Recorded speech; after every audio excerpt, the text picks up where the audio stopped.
సాంప్రదాయిని సుప్పిని సుఖపో.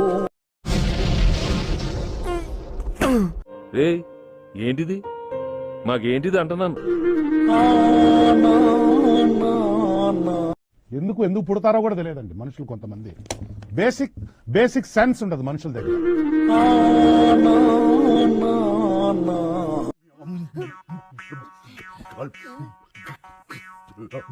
తంతుగా నేను మాట్లాడాల్సింది నా హృదయపూర్వకంగా.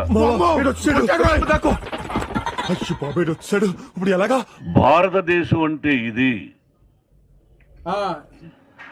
భరతమాత అంటే ఇది, same dialogue, no difference. Ram Janmabhoomi అంటే ఇది, రాముడు పుట్టిన దేశం, మనమంతా భారతీయులము నువ్వు చాలా మంచివాడురా, కాస్త ఆవేశం ఎక్కువ. అని ఇప్పటికి రెండోసారిది భారత ప్రధాని గారు అది కూడా నరుకుతా, నువ్వు ఏం అడగబోతున్నావో తెలుసు. ప్రపంచానికి చాటి చెప్పిన మొట్టమొదటి వ్యక్తిని నా పర్సనల్ అభిప్రాయం.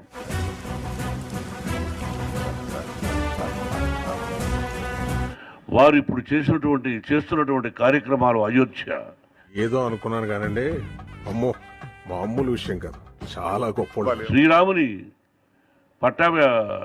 ప్రతిష్టాపన 22వ తారీఖు.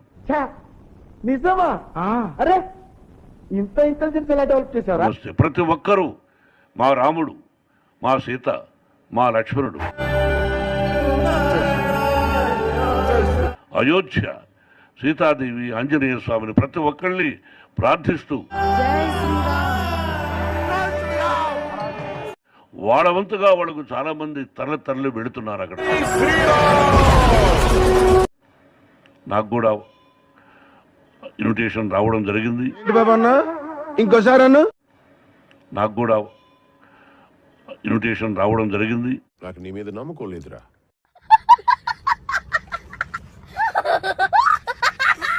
కానీ అన్ని సెక్యూరిటీస్ ఇస్తానన్నా కూడా అక్కడ పోవడానికి భయపడి వెళ్ళలేదు.